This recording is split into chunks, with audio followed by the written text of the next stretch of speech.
In episode 41, a pair of Shinjo's training school friends return from a deep space mission, only for their ship to be attacked by aliens. Yeah, their ship crashes from this. An alien emerges, Shinjo shooting it dead, and only finding one of the pair inside. The alien Shinjo shot is an Eludo, their main ship landing, and proclaiming they come in peace and only bring utopia. Now, I am totally not buying it. Sure enough, the Eludo Shinjo shot is revealed to be one of his friends, Kinosaki, who was forcibly bioformed into an Eludo. For that is how they will bring their utopia. Oh, and they're also brainwashing people to want it. But Shinjo's remaining friend, Inui, goes as far as shooting those indoctrinated to keep them from becoming one with the Eludo. Wait. Indoctrination? Giant alien collectors bioforming victims into more of itself? Promises of being salvation through destruction?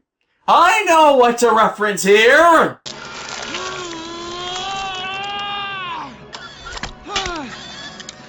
Nabari mind control is nasty. Anyways, Inoue berates Shinjo for not doing more to stop them, but is simply transposing his own failings onto him, for he's turning into an Eludo as well. Hori learns from analysis of the body that all of the Eludo are nothing but puppets for the Great Intelligence. And yet they aren't even close to being adorable yetis. But in the process of conversion, the victims completely lose their sense of self, and that's happening now to Inui. Melon pan. Melon pan. Melon pan. Melon pan. These cinnamon rolls are great! There's nothing like an icing-covered cinnamon roll. Do I even need to point out that melon pan, aka melon bread, is actually sold commercially in America? So this is not only wrong, but an unnecessary localization. I can walk down to the Jewel 2 blocks from me and get some. Hell, I've made melon bread. It's delicious! Still, he convinces Inui to stay himself, stay human, so there's no wolf orphanok in his future. But with a jig up, the core Eludo just starts straight up abducting people, only for a new challenger to appear! This is the Gutswing EX, a new, upgraded version of the craft that can enter a multi-vector assault mode with its nose cone breaking off. The Eludo drones merge into a larger body, which Tiga in turn deals with, while Inoue and Shinjo infiltrate the ship to rescue the stolen peoples, and are in fact the ones that deal with the core. And after, they're allowed to set Kurosaki to rest properly. 42 as Yazumi, after conquering what I assume to be a video game challenge contest, be invited to a location called the Game Place, where elite gamers, as in extremely skilled and talented due to their prowess, not the more asshole-ish alienating elitists, congregate to play others of their skill level, and is escorted by Reina, due to him being underage? A kid? What? Okay, look, this is the second episode of the series that treats Yazumi like a little kid, despite him being fucking 18. Okay, well, probably 19 due to the time the series has occurred over. This is the point that even in Japan, they've graduated from high school, which is completely optional in Japan, and either need to have moved on to college or gotten a job, meaning it's of an age where someone should be treated like a fucking adult by his peers, even if he's the youngest amongst them. As otherwise, it's a showcasing of blatant disrespect for a coworker and comrade. Remember, this is one of the reasons the worst episode of Tiga was so awful, as it disrespected the characters for its stupid story. Now, if Yazumi's capability with tech made his abilities recognized by the organization before he even would have finished high school, possibly 15, 16, that could have more mediated it, and Yazumi's actor did look young enough back then to be able to pass for those ages. But, as they didn't, get your damn heads out of your asses. Liking childish things or what's directed at children does not make one childish or a child. It just means those things happen to appeal to them or their interests, usually from the quality put into them that makes them good regardless of one's age. Granted, Yazumi ends up saving Rena from the center, for it's revealed the place is evil!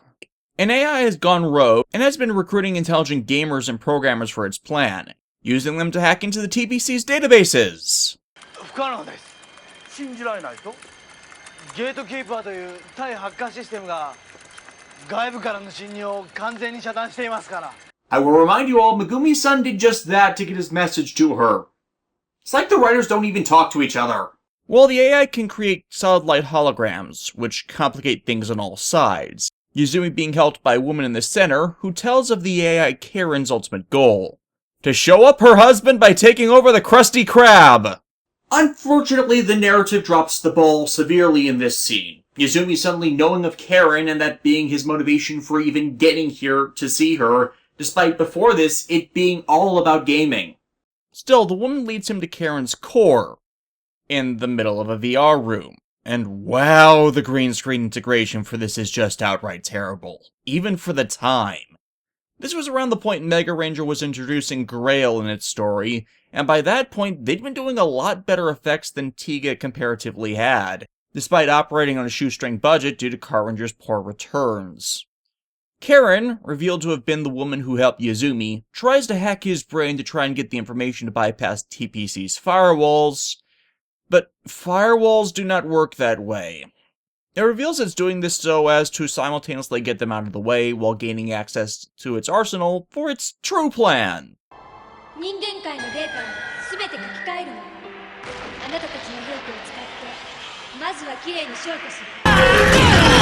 You do not deserve to exist! こんな人間の世界じゃない。私が作る世界こそ。私を信じなさい。私の愛を、私を、愛を。 I can't believe I'm saying this, but Link kinda did this better. Mainly as this thing, and for that matter the episode, keeps contradicting every other line stated. The difficulty it faces ends up forcing it into a robotic form, with Tiga coming in to dismantle it. Permanently. Which reveals in the end that it was 1% evil, 99% hot gas. Next we have... Wait. Can it be? Yes! Giant kaiju land sharks! It is as the scriptures of Crisis foretold. As they try to counter it, however, something strange happens with the spark lens. It, and a device known as the Arc, recovered from the Pyramid of Light, beginning to resonate oddly. As they hunt for the kaiju, the lens creates a hologram of a man who claims responsibility for creating this beast, and it was done so as to lure Daigo out. This man is Keigo Masaki, and he is another descendant of the ancient civilization, having built a massive corporation which has funded his endeavors and the cyberization of the mutant kaiju, all to lure Daigo out to him. Daigo-kun, なんでそんなつまらないことばかり知ってるのかな? I really do not get why Daigo hesitates as he does in this fight, but regardless, it results in him being exhausted and easy pickings for Keigo to attack him, beat him down, and steal the spark lens, which was the last needed component for his plan. Yes, attack someone while they're weak. That shows how much better you are than them, as you repeatedly proclaim in this episode. It's also revealed that the doctor researching the Arc device, Dr. Tango, we last saw him when he tried to abduct Devon in episode 21, has betrayed the TPC for Keigo and taken the Arc. And this is treated as a big, massively dramatic betrayal, despite this being really only the second time he appeared and not getting that impression at all that he's been disrespected in the last one. Still, Daigo realizes the resonance in the area was for a reason, searching around.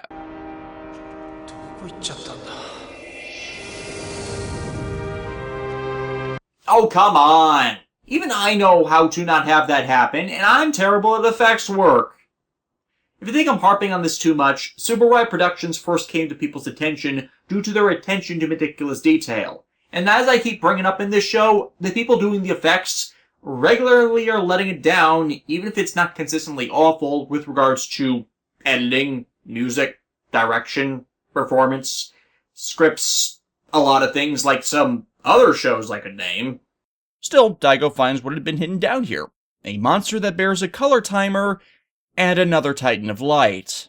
Keigo gloats over this, having wanted to use the spark lens as a means of using the same genes he shares with Daigo to gain the same power he does, as he sees it as his given rights as a superior man. the first step in leading mankind to its inevitable evolution. Which is another original continuity reference. The Ultras are a species that evolved from a human-like form a long, long time ago, when their technological development reached a certain threshold. Still, in this context, it's really making him the Lex Luthor to Daigo's Superman. And ironically, both better interpretations of those characters than what has come from Zack Snyder's movies. Still, thanks to Tongo, Keigo can now use the Spark Lens and the Arc to become an Ultra!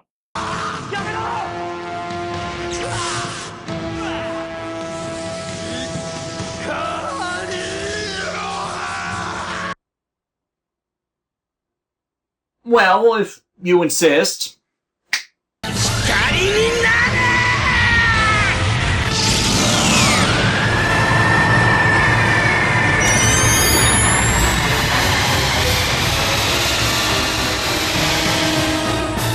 But yeah, he fuses with the Titan, reviving it as Evil Tiga.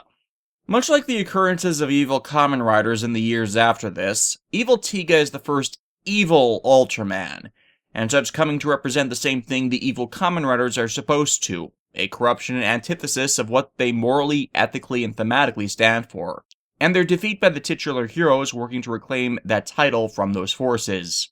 Still, as Keigo was not seen as worthy, and in fact forces the transformation, Evil Tiga goes completely berserk and attacks everything around him. A dog that was responsible for leading Daigo to the underground cavern reveals itself to be a spirit bonded to the monster with the color timer, the beast named Guardy, and being that Ultra's former companion and a guardian kaiju, it awakening to try and stop its friend, and actively crying to help infer the pain the act is causing it. While Tongo's found and arrested, the man is suffering from major delusions Keigo influenced into existence. 素晴らしいだろう。ウルトラマンをいくらでもコピーできるんだ。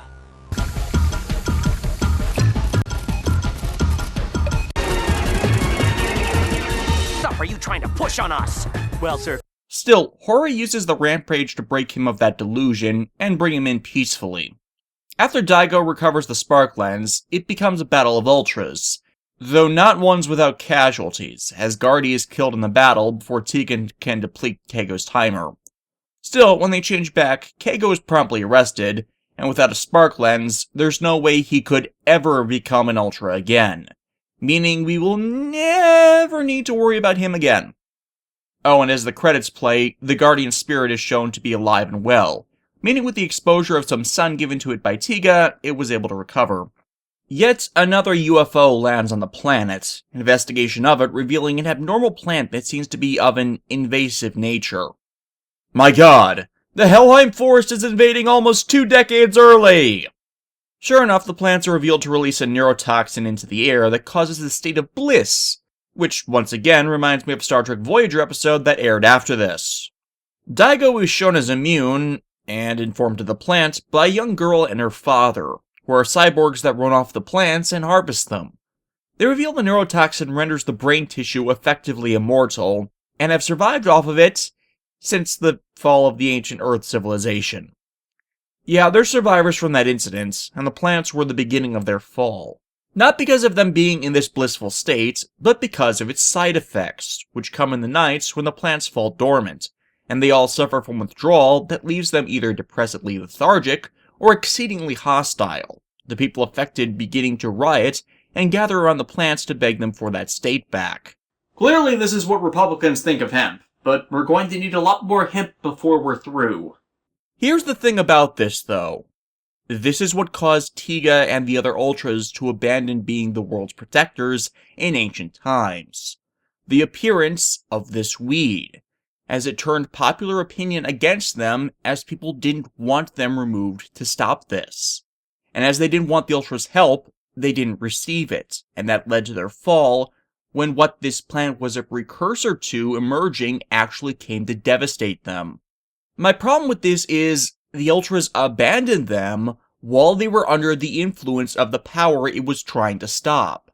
They were not in their right frame of mind when they said that. They were drugged, meaning leaving them to their fate was actually an abandonment of their duties due to the external influence forced upon them. So while Daigo refuting humanity's wish to let these plants stay appears to make Tiga the first Ultra to supposedly defy this mandate of them, he's not actually violating anything.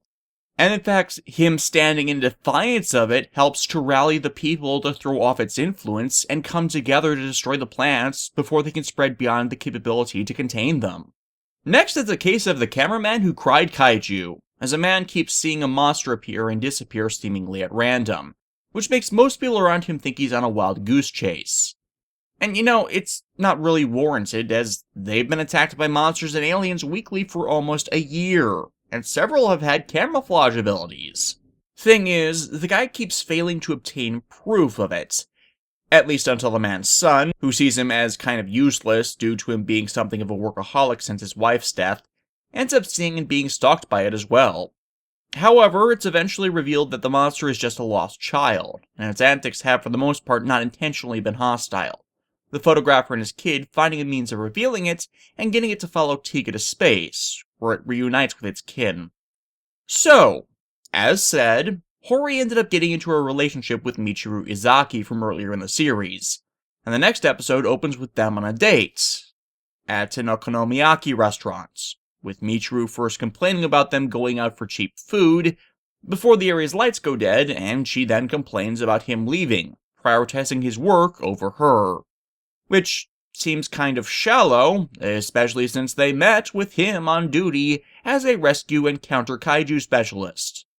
The monster, Metamorga, is a mutant monkey, quickly analyzed to be another entity mutated by exposure to Evolu, tying into another of Hori's spotlight episodes, with him thus going to investigate the science development center his friend Ryosuke worked at. It being revealed that they have in fact been continuing Ryosuke's experiments. Thing is, they aren't cooperating with the investigation, necessitating Hori's and Ryosuke's mutual friend, also seen before, Sayaka, to help get the evidence as she works there, only for it to be revealed that Michiru also works there, and see the two together. I think from the presentation and opening bits before, Michiru was feeling insecure about their relationship, and how he didn't seem to really do anything special with her, or made her feel special or loved. So seeing him with Sayaka and being more open towards her, yeah, Michiru gets the wrong idea. Whoops. This comes to a head when Michiru and Sayaka end up trapped in the center during Metamorga's next attack on the center, the creature tortured with the memories of its abuse at the SDC, and a wish to free its brethren test animals from containment in completely understandable terms for its rage. And no horde of golden bananas is going to calm this Kong, and that anger prevents Tiga's cell reversion beam from returning it to normal when it's attempted after they try and fail to freeze it. Ultimately, it takes Ryosuke's intervention, returning to Earth as a spiritual shade of his monster form, inexplicably, to restrain the mad monkey and save Sayaka, Michiru, and Hori, the last being injured in his efforts to save the former pair.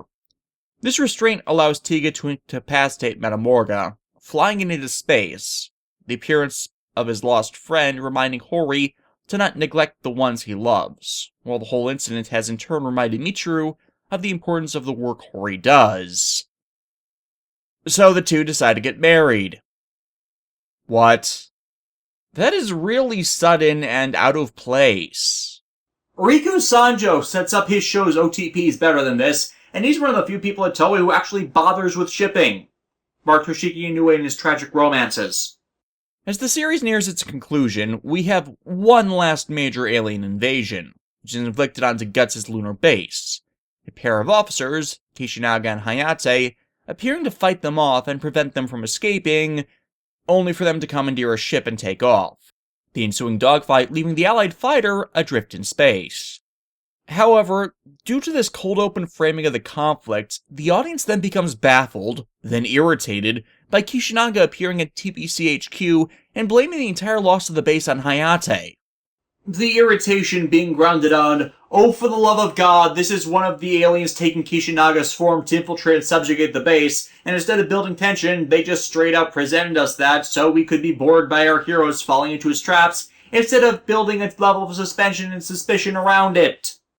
And yeah, that's pretty much how everything goes down. The Kishinaga impersonator and another shapeshifter cocooning victims and elite officers to pretty much turn those they take the form of into effective pod people, with most of the team embarrassingly easily catching on to all of this.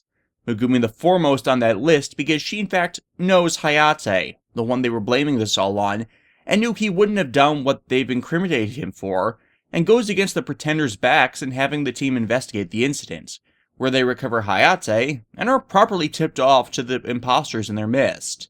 With the jig up, the alien pair escape before assuming a kaiju form, which Tiga defeats rather easily despite it being a 2-in-1 kaiju rider. To be fair, my only significant gripe about this one is the blatantly obvious nature of the invasion and infiltration tactics showcased, instead of showing them trying to follow these creatures and it be made obvious Hayate wasn't the actual cause. I think it might have been better to not have the ship fight part of it, merely cutting from them fighting the things to Kishimura giving his report, so that framing of things goes from the fall of the base to the one they blame its fall for, so Hayate destroying the base to get rid of the threat, but by doing so killing everyone that stabbed it before it actually was past the point of failure, more plausible, and then come back to the dogfight scene to establish the true series of events when the Guts team goes to investigate later on. It's really all that's needed to shore up the episode, as that then improves the mystery of the infiltrators' actions. Still, with the series nearing its conclusion and it having been the 30th anniversary Ultraman series, it's obvious that sooner or later they would have an episode that worked to honor such an occurrence. And it begins with a man trying to buy a monster. Yes. 円谷英二監督に会いたいです。 Yeah, problem with that. He's kind of been dead since 1970. And he's told as much when he goes to Tsuburaya Productions. My god, that is meta. Well, since he's been thwarted, and an off-comment from the people he meets makes him decide to go back to 1965. Let me get this straight. You have a time machine, but you want to buy a monster instead of going to, well, any period in the last year where you could steal one from the continuity of the series? I mean, there are worse ways to go about trying to honor a man's life and work than having someone travel back in time to interfere with their productions out of selfish desire. It's just the setup for it is pretty terrible. And worse, this is where we get that retconning element of the series. This episode being what's cited that takes Tiga out of line with the franchise's past continuity. As obviously, Eiji Tsuburaya can't make a fictional series about Ultraman in a universe where that specific Ultraman exists, right? Oh god damn it! To be completely honest though, I'd actually highly recommend checking this episode out. As while Daigo and this alien are matching wits in the past, the core of the episode becomes a dramatization about the origins of the Ultraman franchise, with the guest actors, including several of Tsuburaya's family, getting involved with roles here, and giving a better depiction of the behind-the-scenes elements that helped forge the Ultra series methodology that would more help solidify the Tokusatsu genre on television. でも面白い？この本面白い？書けますよ、金城なら。きっと書けます。 Help, the episode was written by Shozo Uehara, best known as one of the writers for the first 5 Sentai series, and believed to be one of the people to originally coin Toei's infamous pen name of Saburo Yatsude, but yet another individual who got his start as a screenwriter at Tsuburaya in the 1960s, when this episode's events would have been occurring, and did write several of the series' original episodes. And if you want to know more about the origins of Ultraman, you can purchase Eiji Tsuburaya, Master of Monsters by August Ragone from your local bookstore. Hashtag not sponsored. Anyways, the monster salesman ends up fighting a monster sealed beneath the lake by the original Ultraman, which it awakens and then sends rampaging. Daigo breaking the cover he ended up coming to hold in the past to fight it, but getting some unexpected help from the Tiga universe's version of the original Ultraman, summoned to fight from a gemstone Eiji Tsuburaya had been given in their meeting, presumably so he could show up in the event this creature was ever released. And the two Ultras allying for this fight definitely is a highlight of the episode. Again, I recommend checking this episode out on top of any other, simply for the respect it shows to the franchise's origins and the people behind it, alongside their struggles to make good, quality programming. It's a stark contrast to what one often ends up seeing from Toei, especially these days, where they end up at best tongue-in-cheek, and at worst dismissively offensive and outright disrespectful to their content creators and original legacy characters. And again, that is how Toei treats most of their talented staff and characters these days, as disposable commodities. Anyways, the series begins its conclusion as Daigo begins to dream of the ancient race and their destruction in a series of premonitions, and Daigo doesn't want to talk about them to Reina when she comes by. Still, Reina seems to act standoffish to Daigo all episode, and it really seems out of character with nothing in the preceding series to justify it. Anyways, Guts receives reports of a new monster off the coast of New Zealand, which proceeds to rapidly traverse the Earth and just devastate Sydney, Australia. Huh. Guts scrambles to stop it, but none of the Gutswings are able to keep up with its airspeed. Rena's sudden out-of-place recklessness causing Daigo to almost crash his fighter, ultimately resulting in them losing the beast. Megumi meanwhile sees someone unauthorized in the base, encountering another manifestation of Yuzare, who reveals the beast is Zolgar, another herald of the Ultimate Darkness. Kuga Ultimate Form, the 7th studio album by Dark Seed, Nebula Grey from the Mega Man Battle Networks, this guy from Yu-Gi-Oh! GX. Daigo tries to confront Reina about her recent actions, getting nothing, while the rest of Guts discovers Zolgar's origin point, a series of underground ruins from the ancient civilization submerged underneath the sea. With the need to get Zolgar out of way so they can investigate it, Reina plans to take the Snow White out to be able to match its speed, even though the Snow White has absolutely no onboard weapons to attack it with due to the space needs of the Maxima Overdrive. Fortunately, she's taking Daigo with her, as during this she reveals why she's become so distant, as he tells her she can't take the ship out of the atmosphere when she tries to follow Zolgar up into space? Yeah, the fighter can go into space. The Gutswings don't have an issue with that. The Ardesse doesn't have an issue with that. And the ship was introduced by it flying into space. What the hell? Anyways, yeah, Reina reveals that she figured out Daigo was Tiga. It's never explained in the series how she found out or figured it out. Because, as has been my recurring critique with this series, none of the writing staff really seem to collaborate with each other to keep their work and characterization consistent, bar 3. But because of that lacking consistency, a lot of opportunities to build off of canon for character development have been lost. So this divide between them comes out of nowhere and, for me at least, fell completely flat. Especially as this is trying to portray her as being betrayed by him, not telling her, and her wanting to be with him as more than just colleagues. And this scene is another barrier to becoming a couple, as she cannot, to use her words, become light as he can. Still, Daigo takes the first steps in this, and after transforming into Tiga, brings the Snow White along for the ride, Reina assisting in taking down Zolgar. It's a Pyrrhic victory, however, as though Reina and Daigo appear to reconcile, Zolgar is revealed to be the first of many. As the Zolgar clones attack the planet, a shroud of darkness begins to appear and drain power from everything in the base, Guts managing to raise the Ardesse from its bay and use it as a lifeboat. This darkness is the last precursor to the emergence from the deepest of seas, Tiga's true enemy. Yeah, Cthulhu Fatagan! No, seriously. This entity, Gatanozoa, is based off of one of Cthulhu's children in the Lovecraft mythos, Gatanothoa, whose name is spelled Gatanozoa in Romanized katakana. I was not kidding when I said that Lovecraft is present in nearly all of Chiaki J. Konaka's works. Anyways, they finally launch the Ardesse, trying to recover the Dolpher they sent to recon the area, as Tiga directly confronts Gatanozoa, only for all of his attacks to fail against it, and as his color timer depletes, be petrified by the gaze of the Elder God, his stone corpse descending into the depths of the sea, Daigo entombed within it.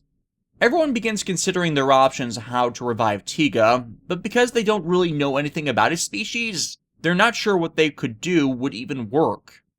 They do, however, know someone who does know. Keigo Masaki. This is told to them by, of all people, the Esper Makio Kirino, who is present as they ask him to help them. Keigo is shown to still be an egotistical dick about it, but eventually he comes around to help. After all, the Earth is where he keeps all of his stuff. In the statue, Daigo is haunted by and mocked by the prophets of the Kiri, them gloating about how they could have prevented the coming fall as beings of darkness. Yeah, not likely. Keigo is brought up to the ship by Hayate, revealing that he can use the arc that allowed him to convert himself to light, to in turn be used as a way to send more light energy to Tiga, and recharge him deep in the sea. Makio is used to convey this plan to Hori and Shinjo in the sub, preparing them to recover the container Keigo and the device are launched in to bring them to Tiga, while the rest of the team plays interference against Gatanozoa and his kaiju minions. And as the light energy is fed to Tiga, it appears to be working. However, the reason Gatanozoa shrouded the world in darkness is it is another being of darkness that cannot stand the light. Any light. Thus, it's driven berserk by nothing more than the luminescence far from the scene, its throws disrupting their efforts, and stopping them from recharging him. All hope seems lost. So it's time for an out-of-place Deus Ex Machina. The light of hope from all over the world becomes focused upon him in a way that is never fucking explained, and this power is what works to revive the Ultra. This time, as Glitter Tiga! The light it emits not only strengthening him, but weakening Gatanozoa, so now its attacks hurt, and finally destroying the Eldritch Abomination with several consecutive energy blasts. My big critique of this scene, however, is how it becomes over-reliant on children to be the light of hope that brings him back, when children used as such has not ever been a prominent element in this show, where it being just general people from all walks of life, that it being just children and not all of the people of the world Tiga has helped, and they should have been represented by the people that have met and know Daigo as Tiga, which brings them all together. It thus making it a blatantly out of place and poor use of making the machine god of the narrative do the work for them. It's embarrassing, to be honest. Still, now that the world's been saved, rebuilding can begin, and Daigo returns to everyone, the spark lens turning to stone and crumbling to dust. With Gatanozoa dead, the world's cycle of destruction is averted, and his job's done. And that's pretty much it. Series over, roll end credits. Kind of anticlimactic, really. Ultraman Tiga, it's not a bad series. I ultimately do like it, but there's a lot holding it back. I legitimately had a better time watching the classic show. And it's mainly due to the repetitious nature of so many of its stories without tangible development, in an era that had more moved into doing story arcs to keep people's attention, peppered with outright bad ones that more highlight the failings in keeping to form again and again, and Iota appearing to have no capability to keep straight the mission statement of Ultraman being based on science and the extraterrestrial, and not the metaphysical and mystical supernatural. Though that could have been mediated had, Kanakamura tried to shape the show into what he'd become known for instead of just supervising for most of it. The whole supernatural Lovecraft thing that can have both aliens and mystical great entities now seem out of place beside each other, cause he really was the best writer here by a fair margin of magnitude. Still, I think this was a good show to use as my subject material for why I'm not into Ultraman. Aside from the beginning, ending, and any new addition to the team's arsenal, nothing really mattered. Nothing that wasn't a direct sequel episode carried over, to the point not even consistent characterization or life changes seemed to stick in the grand scheme of things. That may in part be due to them all being characterized differently depending on the writer, definitely not helped by the other legion of writers behind the show, but it's ultimately not a good thing, and I feel informs my general dislike of the anthology format Ultraman cling to that had long fallen out of favor. Mind you, not every series needs to be one epic journey of a hero, and there are plenty of series that do standalone tales that work wonderfully.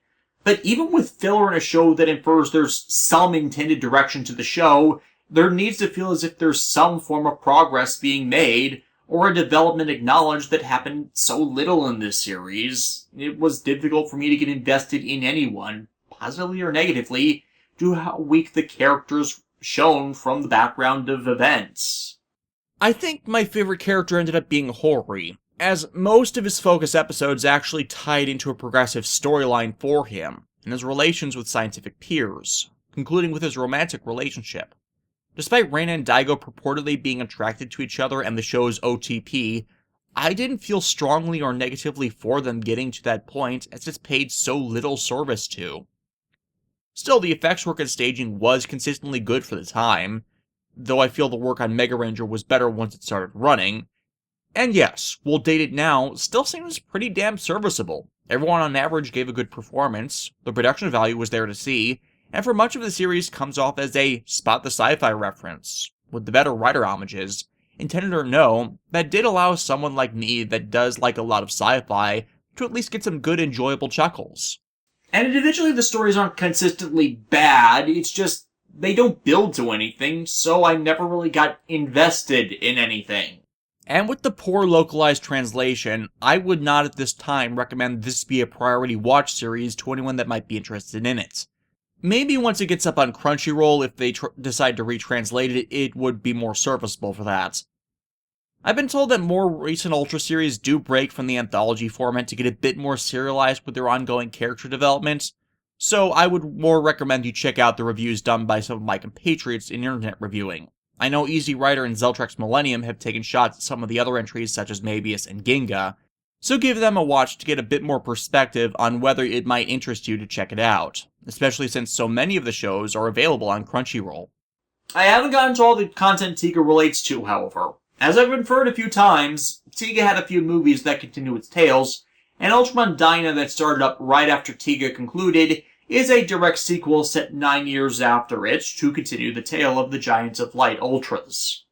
I've not been able to obtain copies of any of Tiga's movies at this time, but I'm on the lookout for them, and I will get back to them eventually, if for no other reason than to properly complete this series. Still, while it didn't really make me a fan of Ultraman, the series ultimately left me in a good mood at its end, and that's a feeling that's lasted through these videos, so I'm raring to go on my next project. What do I have scheduled next? Mass Effect 3. How about I do a few more Patreon-funded reviews before we get to that train wreck?